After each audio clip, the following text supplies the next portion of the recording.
യഥാർത്ഥത്തിൽ കേരളത്തിനകത്ത് RSSന്റെ വളർച്ചയെ തടയുന്ന വിധത്തിൽ CPIM എടുത്തിട്ടുള്ള രാഷ്ട്രീയ ചരിത്രം പരിശോധിച്ചാൽ നടത്തിയിട്ടുള്ള ശക്തമായ ഇടപെടലിൻ്റെ ഒരു അനുഭവ തലത്തിൽ നിന്നടക്കമാണ് ശ്രീ ജയരാജൻ സംസാരിച്ചു തുടങ്ങിയത്. അപ്പോൾ അത് അവിടെ നിൽക്കട്ടെ. മുഖ്യമന്ത്രി പറഞ്ഞ താങ്കളത് കേട്ടു എന്ന് വിചാരിക്കുന്നു. മുഖ്യമന്ത്രിയുടെ കോവളത്തെ പ്രസംഗത്തിൻ്റെ ഒരു ഭാഗം ചർച്ചയുടെ തുടക്കത്തിൽ എന്തുകൊണ്ടാണ് കേരളത്തിലൊരു സഖ്യകക്ഷി രൂപേണ SDPIയും ജമാഅത്തെ ഇസ്ലാമിയും സഹകരിക്കുമ്പോൾ അത് വേണ്ട എന്ന് പറയാൻ മതനിരപേക്ഷതയിൽ ഊന്നിയാണ് നിങ്ങൾ നിൽക്കുന്നത് എങ്കിൽ എന്തുകൊണ്ട് തയ്യാറാകുന്നില്ല എന്ന ചോദ്യം വളരെ പ്രബലമായി കേരളത്തിൽ ഇപ്പോൾ ചർച്ച ചെയ്യുകയാണ് ശ്രീ ഷാഫി ചാലിയം. വിജയരാഘവൻ പറഞ്ഞ കാര്യം നമ്മൾ ഇന്നലെ മുതൽ ചർച്ച ചെയ്യുന്നുണ്ട്. എല്ലാ കേന്ദ്രങ്ങളിൽ നിന്നും വിജയരാഘവൻ നടത്തിയ ഈ അഭിപ്രായ പ്രകടനം CPM എന്ന പാർട്ടിയുടെ മതനിരപേക്ഷ പശ്ചാത്തലത്തിന് നിരക്കാത്തതാണെന്ന് എല്ലാവരും വിധിയെഴുതി കഴിഞ്ഞു. എഡിറ്റോറിയലും എഴുതി. അദ്ദേഹം പറഞ്ഞ വാക്കുകളെന്ന് ഞാൻ പറയട്ടെ. ജയരാജൻ സഖാവ് പറഞ്ഞത് സ്വസ്ഥമായിരുന്നു കേട്ടല്ലോ. അതല്ല ഷാഫി, ഒരു കൗതുകം തോന്നി. എന്റെ തോന്നുന്നു കേൾക്കൂ ശരത്ത്. ഉറപ്പായും പല പത്രങ്ങളിലും എഡിറ്റോറിയൽ എഴുതിയിട്ടുണ്ട്. പല പത്രങ്ങളിലും എഡിറ്റോറിയൽ എഴുതിയിരിക്കാനാണ്. എല്ലാ കേന്ദ്രം ഇന്ന് വിധിയല്ല. അതായത് വിജയരാഘവന്റെ പ്രസ്താവനയെ ന്യായീകരിച്ചുകൊണ്ട് ഒരു രാഷ്ട്രീയ നേതാവും വന്നില്ല. നിങ്ങളെ ഘടകകക്ഷികൾ പോലും വന്നിട്ടില്ല. ആരും തന്നെ വന്നിട്ടില്ല.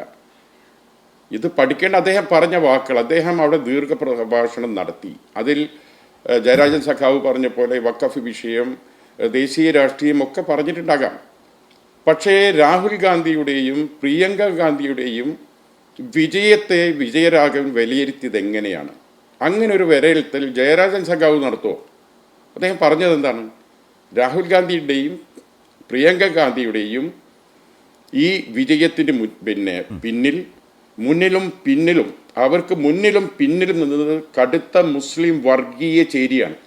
ഈ കടുത്ത മുസ്ലിം വർഗീയ ചേരി പിന്തുണച്ചിട്ടില്ലായിരുന്നുവെങ്കിൽ ഡൽഹിയിലെത്തുമോ എന്നാണ്. രാഹുൽ ഗാന്ധിയും പ്രിയങ്ക ഗാന്ധിയും ഡൽഹിയിലെത്തുമോ എന്നാണ് ചോദ്യം.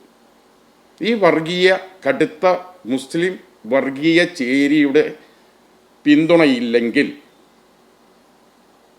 ഇവർ ഡൽഹിയിലെത്തുമോ എന്ന ചോദ്യത്തിന് ജയരാജൻ സഖാവിനും ശരത്തിനും എന്ത് മറുപടി പറയാനുള്ളത്? ആ ഉത്തരം കേട്ടിട്ട് നമുക്ക് ചർച്ച മുന്നോട്ടുണ്ടാകും.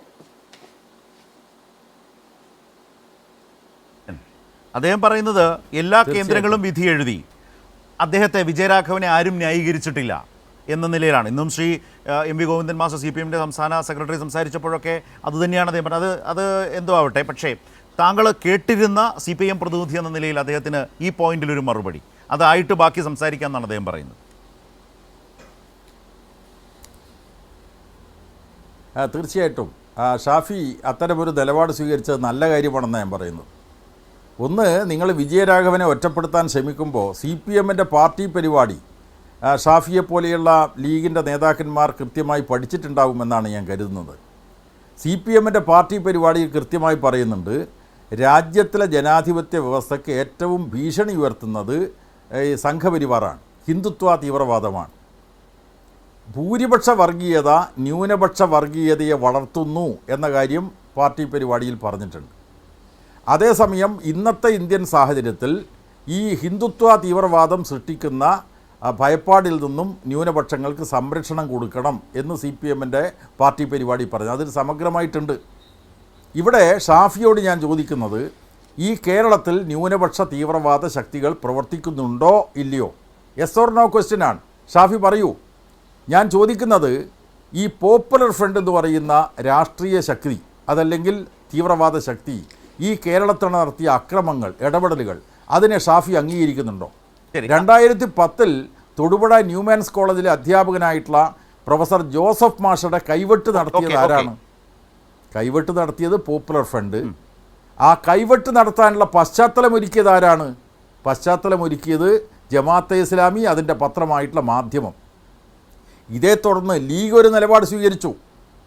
തീർച്ചയായിട്ടും സ്വാഗതാർഹമായിട്ടുള്ള നിലപാടാണെന്ന് ലീഗ് സ്വീകരിച്ചത്.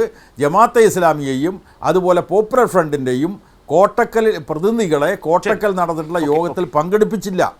ജോസഫ് മാഷയുടെ കൈവെട്ട് സംഭവത്തെ തുടർന്നാണ്. ഓക്കെ, കാരണം അത് പൊതുസമൂഹത്തിൽ പക്ഷേ ഈ കേരളത്തിൽ മുസ്ലിം തീവ്രവാദികൾ നടത്തിയ ആക്രമമാണ് എന്ന് കണ്ടുകൊണ്ട് തന്നെയുള്ള നിലപാട് ലീഗ് സ്വീകരിച്ചു. എന്തേ അതിൽ നിന്ന് പിന്മാറാൻ കാരണം? അദ്ദേഹത്തിലേക്ക് കൊണ്ടുപോകാം. പക്ഷേ ഷാഫി ചോദിച്ച ചോദ്യം, പക്ഷേ ഈ പറഞ്ഞ CPM-ന്റെ രാഷ്ട്രീയ ലൈൻ വയനാട്ടിൽ എങ്ങനെ അവതരിപ്പിക്കാനാകും?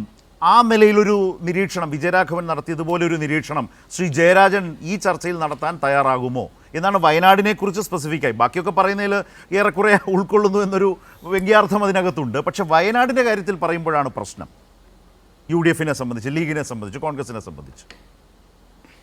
അല്ല, വയനാട്ടിൽ ഇപ്പോൾ ഷാഫിയെ ഒരു കാര്യം ഓർമ്മിപ്പിക്കാൻ ഞാൻ ആഗ്രഹിക്കുകയാണ്. വയനാട്ടിൽ രാഹുൽ ഗാന്ധിയാണല്ലോ ആദ്യം മത്സരിച്ചത്.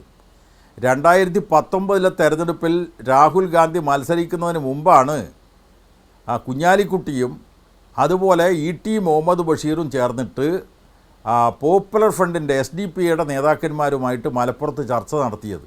അത് മാധ്യമങ്ങളിൽ വന്നല്ലോ. ദേശാഭിമാനി മാത്രമല്ല, മറ്റു പത്രങ്ങളിലും വന്നു. 19 രാഹുൽ ഗാന്ധി മത്സരിക്കുന്ന തെരഞ്ഞെടുപ്പിൽ. നിങ്ങൾക്ക് ഇപ്പോൾ ചോദ്യം എന്താണെന്ന് വെച്ചാൽ 4.5 ലക്ഷം വോട്ടിന് ജയിച്ചിട്ടുള്ള രാഹുൽ ഗാന്ധി ഈ പറയുന്ന ന്യൂനപക്ഷ വർഗീയ ശക്തികളുടെ വോട്ട് കൊണ്ടാണോ ജയിച്ചത് എന്ന ലളിതമായിട്ടുള്ള ചോദ്യം നിങ്ങൾ ചോദിക്കുന്നുണ്ടല്ലോ. 19 നിങ്ങൾ എന്തിനാണ് ഈ SDP-ക്കാരുമായിട്ട് കൂടിയാലോചന നടത്തിയത്?